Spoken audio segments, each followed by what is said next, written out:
Good morning everyone. इसके पहले के वीडियो में हम लोग लेसन 3 तक पढ़ चुके हैं। आगे हम लोग देखेंगे लेसन 4, जिसका शीर्षक है सुल्तान का संदूक। सुल्तान का संदूक के द्वारा एक कहानी है जिसके द्वारा हम लोगों को बतलाया गया है कि हम किस तरह से बुद्धिमानी से अमीर बन सकते हैं, अपने जीवन को सुधार सकते हैं। इसके लिए हम पहले कहानी हम लोग देखेंगे जिसमें लिखा है, रजाक एक लुटेरा था। उसके द्वारा की गई लूटपाट की खबरें सुल्तान तक भी पहुंचती रहती थी। सुल्तान ने ऐलान किया था कि जो भी रजाक को पकड़वाने में सहायता करेगा उसे 100 सोने की मुहरें इनाम में दी जाएंगी। लोग उसे पहचानते तो थे, पर कोई भी उसके डर से सुल्तान तक उसकी खबर नहीं पहुंचाता था। यानी इतना खतरनाक लुटेरा था जिससे सभी लोग डरते थे और इनाम के लालच में भी वे इसकी खबर सुल्तान को नहीं देते थे। एक दिन रजाक लूट के इरादे से एक गांव में आया। उसी गांव में एक भोला भाला और ईमानदार व्यक्ति अमीन भी रहता था। अमीन की इच्छा थी कि उसकी अपनी जमीन हो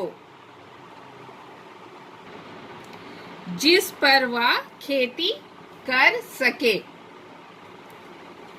वह चाहता था कि किसी तरह उसे सोने की 100 मुहरें मिल जाएं, जिससे उसकी किसान बनने की अभिलाषा यानी कि इच्छा पूरी हो जाए। तो उसी गांव में एक सीधा साधा ईमानदार व्यक्ति अमीन रहता था और उसी गांव में रजाक नाम का लुटेरा लूटने के इरादे से आया था। और अमीन चाहता था कि किसी तरह से वह सोने की मुहरें उसे मिल जाएं, जिससे वो अच्छी तरह से अपनी खेती बाड़ी कर सके।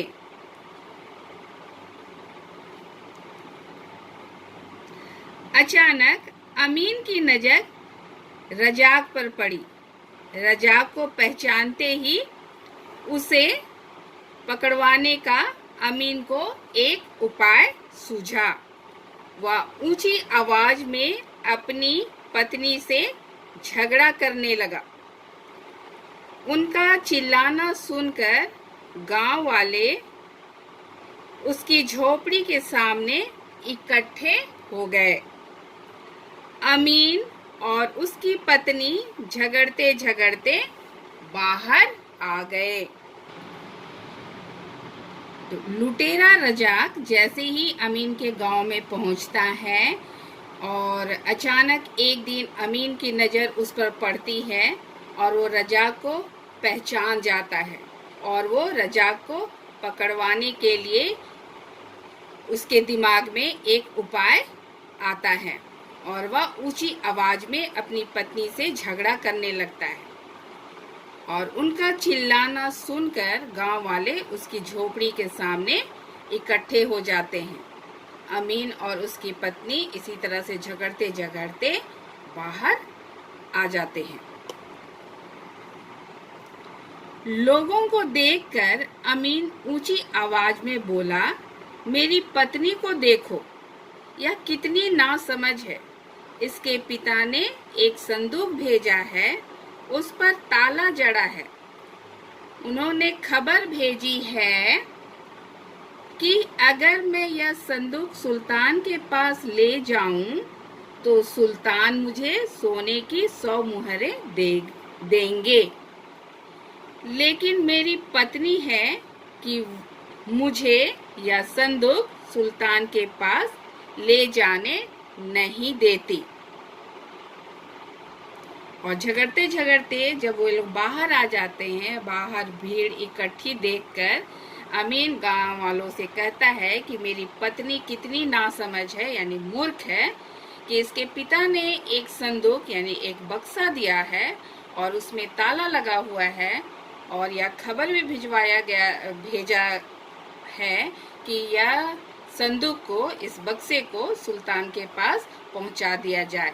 यदि इसे मैं सुल्तान के पास पहुंचा दूंगा तो सुल्तान मुझे 100 मुहरे देंगे, लेकिन मेरी पत्नी सुल्तान तक यह संदूक पहुंचाने नहीं देती है।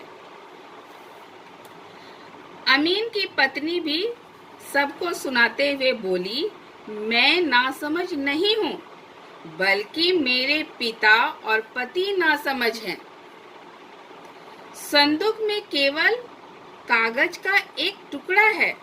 भला आप लोग ही बताइए, कागज के एक टुकड़े के बदले में कोई सुल्तान सोने की मुहरें देगा? मैं अपने पति का सबके सामने मजाक बनते नहीं देख सकती। तो अमीन की पत्नी भी सबको सुनाते हुए बोलती है कि मैं नासमझ नहीं हूँ, मैं मूर्ख नहीं हूँ, मैं सब समझती हूँ, लेकिन मेरे पिता और मेरे पति नासमझ हैं। संदूक में एक कागज का टुकड़ा है और कागज के टुकड़े के बदले में क्या कोई 100 सोने की मुहरें देगा? इसलिए वह अपने पति का सबके सामने मजाक नहीं बनना देखना चाहती है। यह कहकर वह झोपड़ी के अंदर चली गई। अमीन भी गुस्से में उसके पीछे जाते हुए बोला, मैं भी देखता हूँ कि तुम मुझे जाने से कैसे रोकती हो। अमीन भी जीत पकड़ लेता है कि वह राजा तक इस संदूक को पहुंचा कर रहेगा, और इसलिए वो कहता है कि मैं भी देखता हूँ कि तुम मुझे जाने से कैसे रोक सकती हो। उनकी बातें सुनकर सारे गांव वाले ताला जड़े संदूक के बारे में बातें करने लगे। ये सब बातें लुटेरा रजाक भी छिपकर सुन रहा था। उसने सोचा, यदि उस संदूक को अमीन के घर से चुराकर सुल्तान के पास पहुंचा दिया जाए तो वे मुहरें मुझे मिल सकती है। तो ये सब बातें रजाक भी छिपकर सुन रहा था, और वो सोचता है कि किसी तरह से उस संदूक को अमीन के घर से चुरा लेगा और उसके बदले में उसे 100 मुहरें मिल जाएंगी। तभी उसने देखा कि अमीन लकड़ी का एक संदूक सिर पर उठाकर सुल्तान के महल की ओर जा रहा है। रजाक को और क्या चाहिए था, वह उसके पीछे हो लिया। और इस तरह से जब अमीन लकड़ी का संदूक सिर पर उठाकर सुल्तान की महल की ओर जा रहा था तो रजाक उसका पीछा करने लगा। अमीन गांव की पगडंडी से निकलकर महल की ओर जाने वाले रास्ते पर पहुंचा। रजाक भी उसका पीछा करने लगा। कुछ आगे जाने पर एक निर्जन यानी सुनसान स्थान देखकर रजाक ने अमीन के सिर पर वार किया, यानी सिर पर किसी चीज से वार किया, यानी हमला किया। तो जब अमीन सुल्तान की महल की ओर जा रहा था तो एक सुनसान जगह देखकर रजाक उसके सिर पर वार करता है, उसके सिर पर मारता है किसी चीज से। आगे हम लोग देखेंगे चोट लगने से अमीन बेहोश हो जाता है। अमीन बेहोश होकर गिर पड़ा। रजाक संदूक लेकर तेज कदमों से महल की ओर चल पड़ा। वह मन ही मन खुश हो रहा था कि सुल्तान उसे 100 सोने की मुहरें देंगे। जब अमीन बेहोश होकर गिर पड़ा, तब रजाक अमीन से संदूक ले लिया और उसे लेकर वो सुल्तान के पास जाने लगा। और वह रास्ते में मन ही मन खुश हो रहा था कि सुल्तान उसे सोने की 100 मुहरें देंगे। इसी बीच अमीन को होश आ गया और वह भी तेज कदमों से सुल्तान के महल की ओर चल पड़ा। अमीन को भी होश आ जाता है और वह भी तेज कदमों से चलते हुए सुल्तान की महल के ओर चल पड़ता है। रजाक ने महल में पहुंचकर सुल्तान को संदूक भेंट किया। सुल्तान ने संदूक खुलवाकर उसमें रखे कागज के टुकड़े को उठाकर पढ़ा। उसमें लिखा था, हमारे माननीय यानी आदरणीय सुल्तान, यह आदमी जो आपके पास लकड़ी का संदूक लेकर आया है, कुख्यात लुटेरा रजाक है। यानी नामी लुटेरा, कुख्यात यानी नामी लुटेरा, नामी और खतरनाक लुटेरा रजाक है। सब इससे डरते हैं, इसलिए इसके विषय में कोई कुछ बता नहीं पाता। आप इसे पकड़ लें।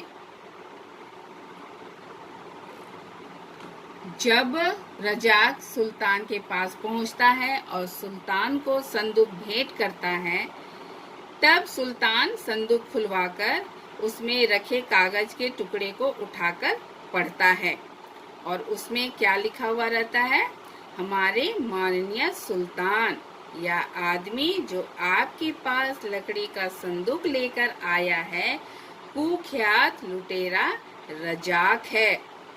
सब इससे डरते हैं, इसलिए इसके विषय में कोई कुछ बता नहीं पाता। आप इसे पकड़ लें। इस तरह से कागज में लिखा हुआ रहता है, जिसे सुल्तान पढ़ता है। सुल्तान ने पत्र पढ़ते ही रजाक को बंदी बनाने का आदेश दिया, यानी तुरंत उसे पकड़ने का आदेश सुल्तान देता है। उसी समय अमीन भी वहां पहुंच गया और उसने सुल्तान को बताया कि रजाक को पकड़वाने की यह योजना उसने और उसकी पत्नी ने मिलकर बनाई थी। यह सुनकर सुल्तान बहुत प्रसन्न यानी खुश हो जाता है, यानी खुश हुए। उन्होंने 100 सोने की मुहरों के साथ उसे और भी बहुत से इनाम दिए। अमीन खुश था कि उसका खेती करने का सपना पूरा हो जाएगा। और इस तरह से अमीन कितनी बुद्धिमानी से खतरनाक लुटेरा रजाक को पकड़वाता है और बदले में सुल्तान उसे जो इनाम देता है उसे पाकर वो बहुत खुश होता है और वो सोचता है कि अब हम इससे अपना सपना यानी जो खेती करने का, अच्छी तरह से फसल उगाने का जो सपना देखा था, अच्छा किसान बनने का जो सपना देखा था, वह पूरा हो जाएगा। इस पाठ के द्वारा यानी सुल्तान का संदूक कहानी के द्वारा हमको यह बतलाया गया है कि सभी व्यक्ति अमीर बनना चाहते हैं, लेकिन कभी-कभी व्यक्ति दूसरे को धोखा देकर या फिर दूसरों को हानि पहुंचाकर, डराकर, धमकाकर या फिर किसी की कमजोरी का फायदा उठाकर अमीर बनता है। लेकिन अपनी बुद्धिमानी से धन कमाना एक अलग बात होती है, उसका एक अलग आनंद होता है। और किस प्रकार अमीन अपनी बुद्धिमानी का परिचय देता है और वो धन कमाता है और अपना सपना पूरा करता है। तो हम सब भी अमीर बनने के लिए या आगे बढ़ने के लिए या अपने सपनों को पूरा करने के लिए गलत रास्ता ना अपनाएं, बल्कि अपनी बुद्धिमानी और मेहनत के बल पर आगे बढ़ें और अपने सपनों को पूरा करना सीखें। तो कहानी को अच्छी तरह से समझने के लिए एक बार आप अच्छी तरह से इस पाठ को पढ़ेंगे और इस कहानी को समझेंगे।